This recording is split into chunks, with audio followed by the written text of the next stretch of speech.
Hey, this is Owen. If you're comfortable, leave your first name and state at the sound of the tiny truck backing up. Hey, Owen. My name's Corey. I'm from South Carolina.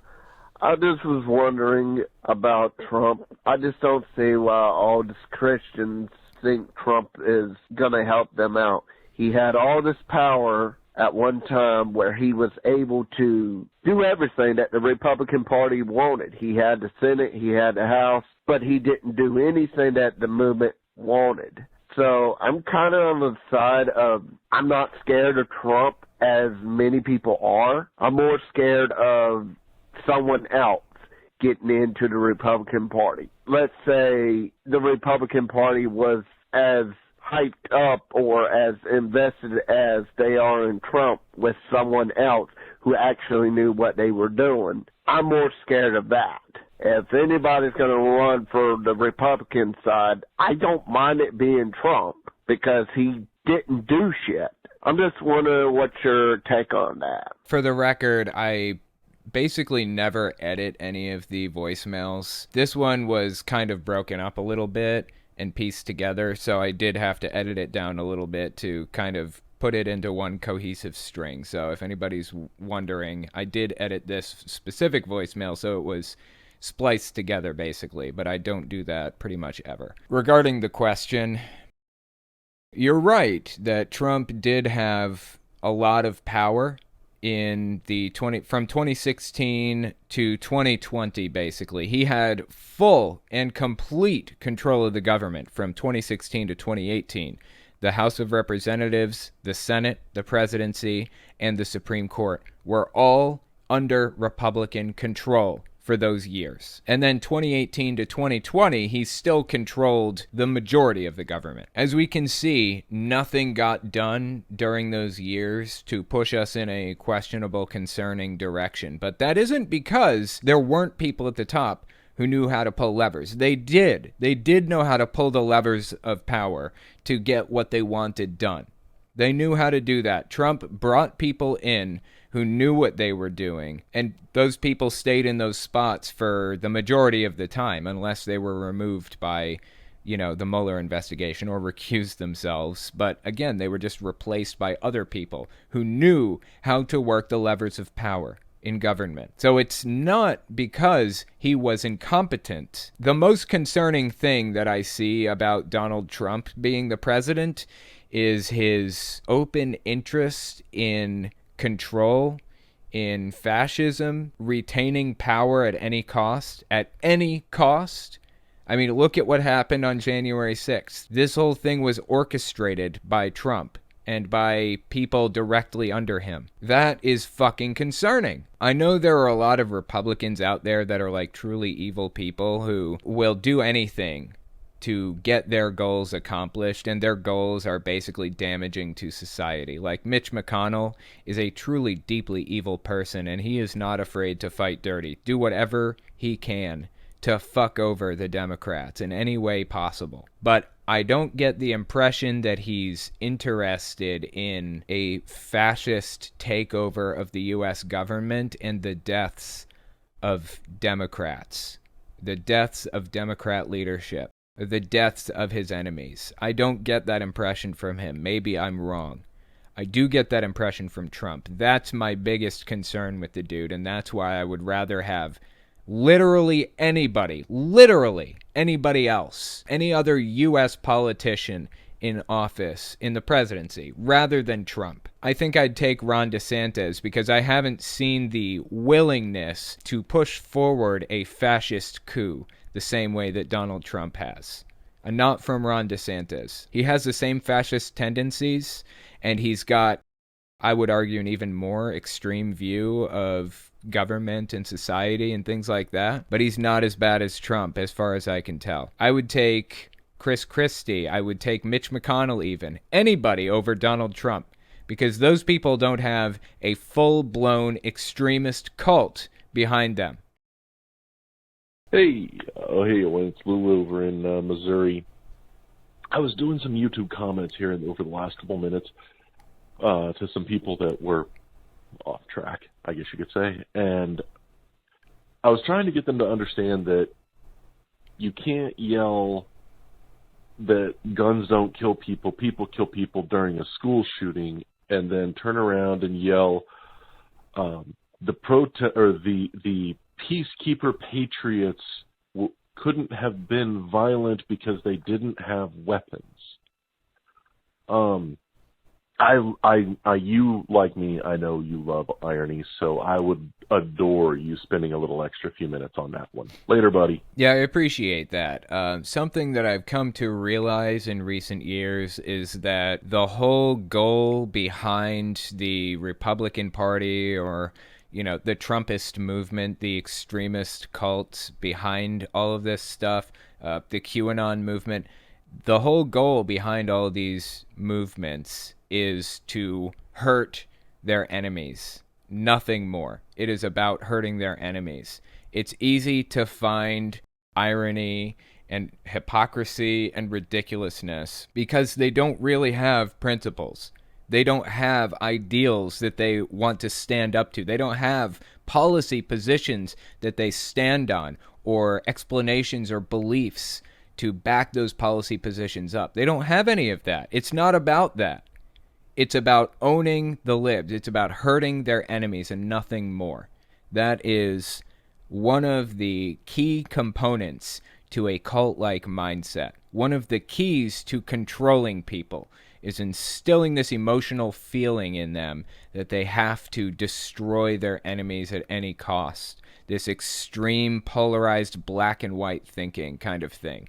And that's exactly what we see out of the Republican Party, and more specifically the Trumpist movement. I know that there are a lot of examples of irony or hypocrisy that we can point out just like that. And the reason is because they don't have principles. They just want to hurt their enemies. Simple as that. Hey, Owen, this is James, longtime listener, huge fan of the show. Called you a few times. Today is December 8th, and you're wondering why I'm giving you the date here. It's simple. On this date, 41 years ago, John Lennon was murdered by Mark David Chapman. And I was wondering, you're a huge Tool fan, and they're pretty good. Did you like the Beatles as well? And what was your take on them and their music? I just thought I'd call, hopefully hear what you have to say. You have a wonderful week ahead, sir. Appreciate that. Yeah, I was never really into the Beatles, interestingly enough. I am a massive Tool fan. One of the biggest Tool fans alive, as a matter of fact. But I was never really into the Beatles. I feel like the Beatles revolutionized music and changed it and made it what it is today in large part. But the music that they created, or a lot of it, is kind of out of its time now. It's not really... It's so different from music that we have today that it's really hard to adapt to it when you're listening to it now. Same with a lot of the older ones, like Pink Floyd, for example. I mean, they've got some really, really good songs that even stand up today, and so do the Beatles. But I think it's kind of out of its time now, a lot of it. Although I grew up with that stuff. Led Zeppelin, too. I grew up with all of that stuff, so I can still appreciate a lot of it today. But it's all very different. I don't know if you guys knew this, but Yoko Ono, John Lennon's wife, lives right next to Central Park. Still, they lived together in this apartment next to Central Park, and that's where he was shot. He was shot in front of this place that's now known as Strawberry Fields, named after the song. It's like this little part, like this little area of the park you can walk through, and it's got a big circle that says Imagine on it and everything. It's beautiful. Love it to death, man. I love Strawberry Fields in Central Park. But anyway, yeah, she still lives there, and tourists are always walking by her house and taking pictures of it and stuff. Pretty awesome. Hello, I hope this email finds you well. My name is Sabrina, and I'm from Brazil. Something happened recently that made me think of sending this email. I recently left Christianity for Judaism, although I've yet to start my studies, so I managed to flee the mandatory church-going my mom still imposes on my sister.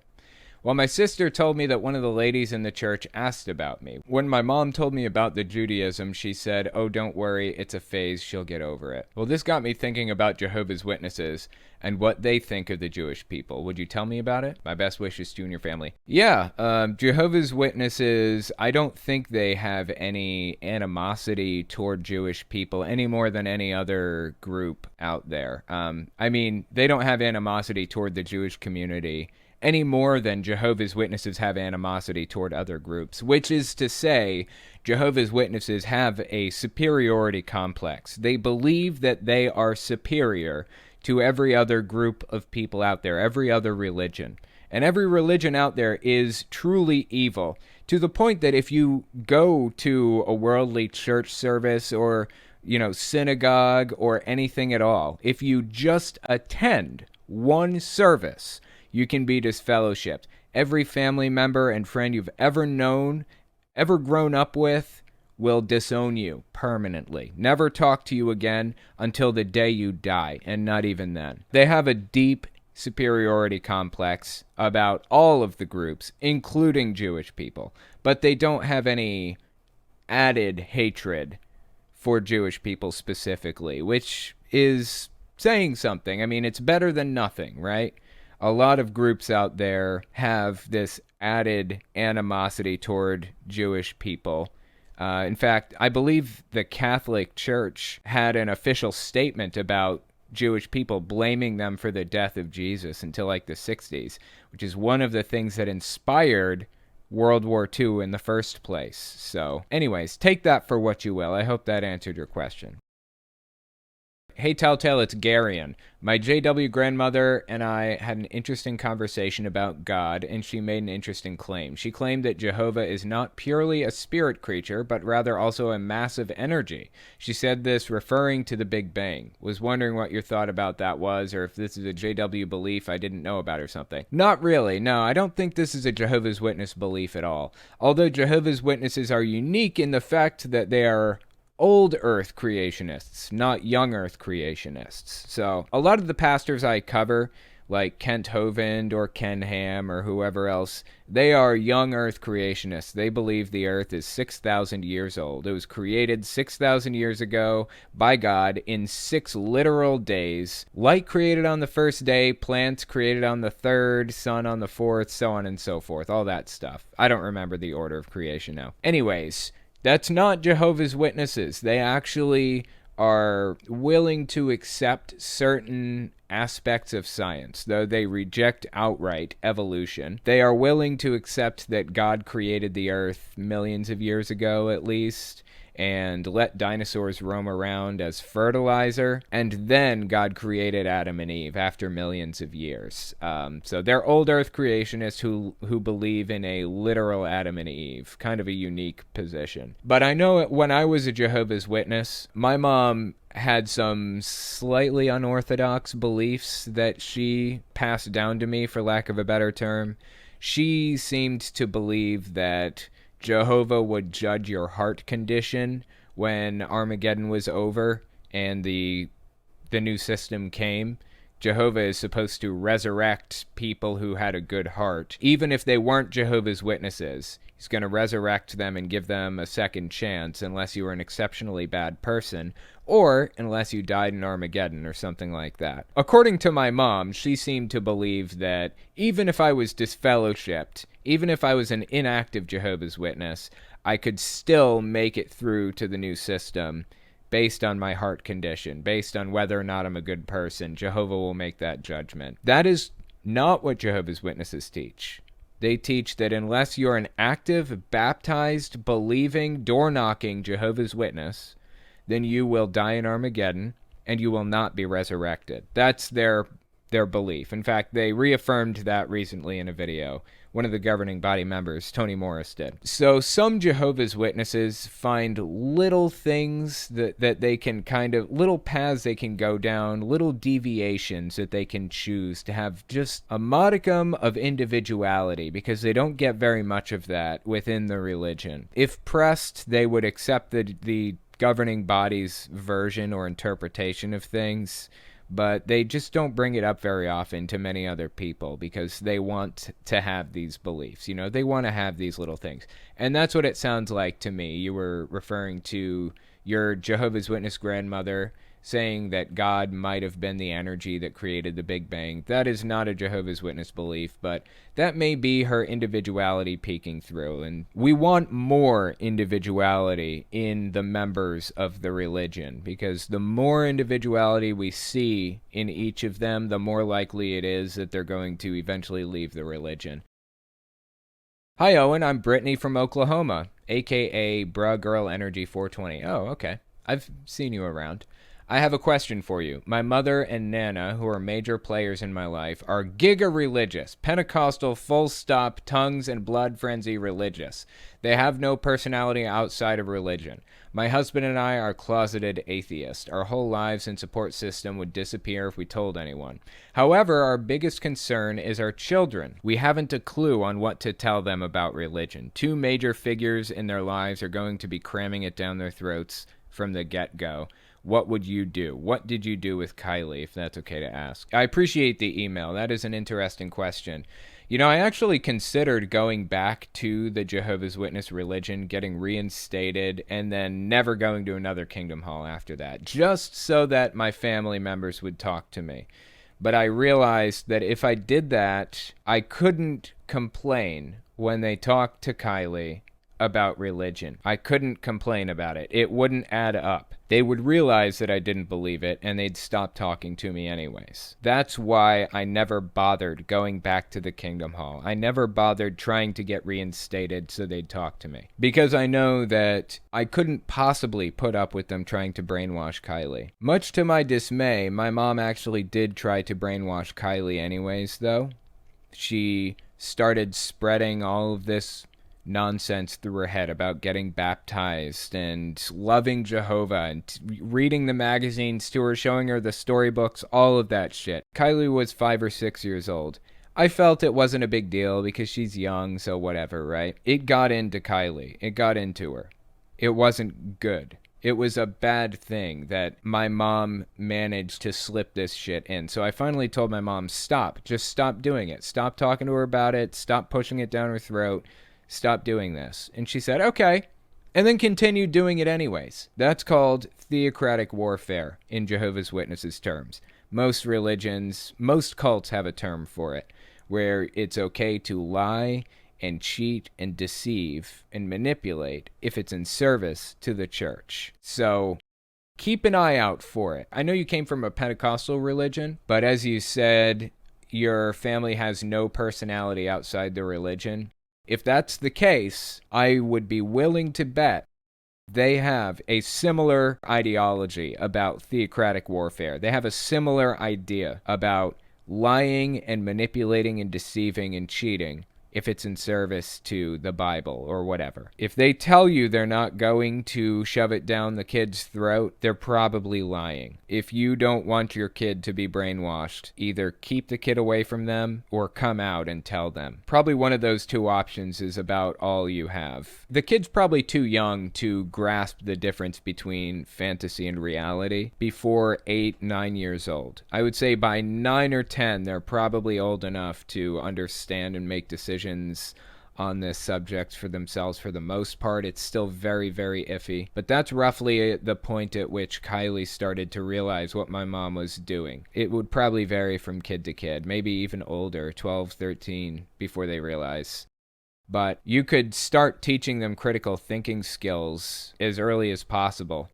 Teach them about logic and reason and rationality and when you should accept a claim at face value, when you need evidence, what evidence would look like, that kind of thing. That could be helpful. Good luck. I know that can't be an easy situation because I went through something really similar, so I hope things go okay for you.